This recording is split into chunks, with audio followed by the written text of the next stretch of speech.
गौसे आजम की जुबान से निकले हुए कलमा ऐसे हुआ करते, मजमा खत्म होने से पहले पता नहीं कितनों की तो लाशें उठाई जाती थी, कितने तो वहां बेहोश हो जाते। किस बात पर? इतना असर करता दिल पर कि लोग कपड़े फाड़ लेते थे। खुतबे के अंदर, बयान के अंदर ऐसा असर होता कि लोग बैठे बैठे मदहोश हो जाते, कोई जोश हाल में कपड़े फाड़ डालते। रिवायात में बताया गया कोई एक मजमा भी ऐसा नहीं जिसमें हुजूर गौसे पाक की तकरीर के बाद जनाजा ना उठाया गया। हर खिताबत के बाद, और बोलते क्या थे, हैरत की बात है मेरे अजीजों। आज बाज लोग ये कहते हैं, हम भी बहुत सारी चीजें बयान कर रहे हैं, मैं अपने लिए भी नसीहत और सारे उलमा के लिए भी कहता हूं, लोगों के पल्ले नहीं पड़ती, लोगों के कानों में नहीं जाती। ये जुमा में आते हैं, सोते रहते हैं, जब इमाम खड़ा होता है नमाज के लिए तो ये झटका लेकर के खड़े होते हैं, बयान यूं ही चला जाता है। मेरे अजीजों, दो चीजों की पाबंदी जरूरी है। मैंने पढ़ा था इमाम अहमद बिन हम्बल ने हजरत सुफियान सौरी रदी अल्लाह ताला, हजरत सुफियान सौरी नसीहत कर रहे थे, और जब वो नसीहत करते तो लोग रो पड़ते थे, आखिरत को याद करते, कब्र की होलनाकियों का तज़किरा करते तो लोग रोने लगते थे। एक बंदा था, वो मजलिस में आया करता और खामोश बैठता, और उस पर कुछ भी असर नहीं। एक दिन उसने पकड़ करके पूछा हजरत सुफियान से, आप जब बयान करते तो लोग धाड़े मार मार कर रोते हैं, मुझे तो कुछ नहीं होता, मैं तो ऐसे ही बैठा रहता हूं। आपने क्या फरमाया? आपने ये नहीं फरमाया कि तू बदतमीज है, तू बदमाश है, तू बदअमल है। फरमाया दो में से एक खराबी हो सकती है, या मेरा दिल खराब होगा या तेरा दिल खराब होगा, इसलिए कि मैं बात रसूलुल्लाह की कर रहा हूं, इसमें असर तो होगा ही। दो में से कोई एक खराब होगा, ये नहीं फरमाया कि तू ही खराब। यहां पर हमारे लिए नसीहत है, बोलने वाली जुबान पाक हो और लुकमा हलाल का जाता हो, अल्लाह असर जरूर पैदा फरमाता है। सरकार गौसे पाक रदी अल्लाह ताला अन्हु मिंबर पर खड़े होकर बयान कर रहे हैं। क्या बयान कर रहे हैं? सुने। एक दिन आप हजरत अब्दुल जब्बार को बैठाए, अपने बेटे को, वो बयान करते रहे, उसके बाद उतर करके आगे कहा, अब्बा जान आप जो बयान करते हैं उसमें जो रिक्कत तारी होती है वो मेरे बयान में नहीं होती, आप बयान करें। गौसे पाक मिंबर पर खड़े हो गए, और सुनो 70,000 का मजमा है। गौसे पाक की तकरीर क्या है? डायरेक्ट शुरू फरमाते गौसे पाक, ऐ लोगों, मेरे घर में आज एक बड़ा हादसा हो गया। अपने घर का वाकया बयान कर रहे, मेरे घर में आज एक अजीब हादसा हो गया।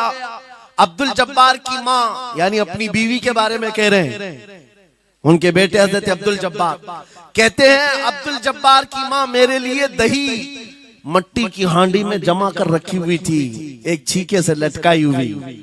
गर्मियों के दिन थे, आज मेरी भी ख्वाहिश थी दही खाने की। मैं घर पहुंचा दोपहर के वक्त, दही की हांडी मेरी बीवी ने उठा करके दस्तरखान पर रखा था। मेरे पहुंचने से पहले ही एक बिल्ला आया घर में और पांव से झपटा मारा, वो दही का मटका गिर गया, टूट गया और दही पूरा जमीन पर बह गया। न माँ खा सका, न मेरी बीवी खा सकी। इतना बयान करना था कि लोग धाड़े मारकर रोने लग गए, कपड़े फाड़ने लग गए, लोगों के अंदर जोश हाल से कैफियत बदल गई। मेरे अजीजों, कोई अपने घर का वाकया बयान कर रहा हो कि दही की हांडी फट गई, दही बह गया, इसमें कौन सी ऐसी बात है रोने की? ये हमारे और तुम्हारे लिए हो सकता है। गौसे आजम का मजमा भी अहले दिल का हुआ करता था, वो बसीरत वाले लोग बैठते थे। गौसे पाक क्या बयान कर रहे थे? गौसे पाक के बयान का मतलब ये नहीं है कि अब्दुल उनकी बीवी दही की हांडी जमाई थी और उनके लिए खाने का इंतजार कर रही थी। गौसे आजम अपने वाकये से दुनिया की हालत बता रहे थे, ऐ लोगों, जिस तरह मेरे घर में आज मेरे खाने से पहले दही का मटका टूट गया और दही बह गया, सबकी हालतें तकरीबन ऐसी होती हैं। इंसान अपने लिए इतना कमाता है, माल जमा करता रहता है, और जब उसके खाने का वक्त आता है, मलकुल मौत पंजा मारकर रूह निकाल लेता है।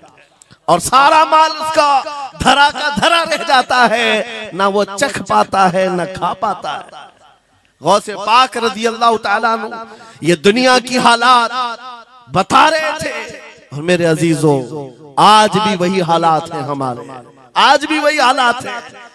हमने कमाने के लिए अपनी सेहत गंवा दी, रात नहीं देखा दिन नहीं देखा, दौड़ते रहे माल हासिल करने के लिए, इतना जमा कर लूं इतना जमा कर लूं, इतना जमा कर लिया, जब तक तो सेहत बिगड़ गई, शुगर भी आ गई, बीपी भी आ गई, और ऐसी बीमारियां लग गई कि अब इनको ठीक करने के लिए जितना जमा किया था खर्चा करते रहो।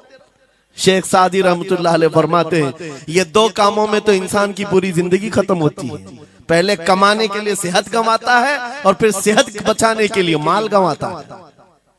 ये दो चीजों में गौसे पाक रज़ी अल्लाह ताला अन्हु की नसीहत यही थी कि इतना जमा कर ले जाते हो, इतना जमा करते हो कि फिर जब खाने का वक्त आता है तो मियाँ ऐसे हालात होते हैं कि नमक भी नहीं खा पाते, शक्कर भी नहीं खा पाते।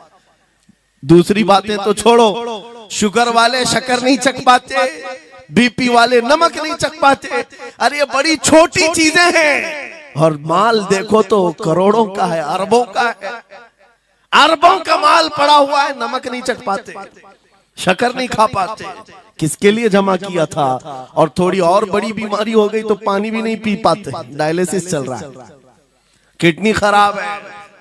कितने ऐसे लोग मिलते हैं आज, कितने ऐसे हैं जिन्होंने साफ मुझसे कहा कि डॉक्टर ने पूरा गिन करके कहा है कि पूरे दिन भर में जो है एक ढक्कन से पानी पीना, बोतल का जो ढक्कन होता है उस ढक्कन से बस बूंद बूंद चखते रहना, पानी ही ना पियो, इसलिए कि किडनी काम नहीं करती। ये दुनिया है मेरे अजीजों। हमने अपनी सेहत गंवा दी, पूरी की पूरी सेहत गंवा दी इसको हासिल करने के लिए। इसी को मेरे इमाम अहले सुन्नत फाजिल बरेलवी ने कहा था, शहद दिखाए जहर पिलाए, कातिल डायन शोहर कुछ, इस मुर्दार पे क्या ललचाए, दुनिया देखी भाली।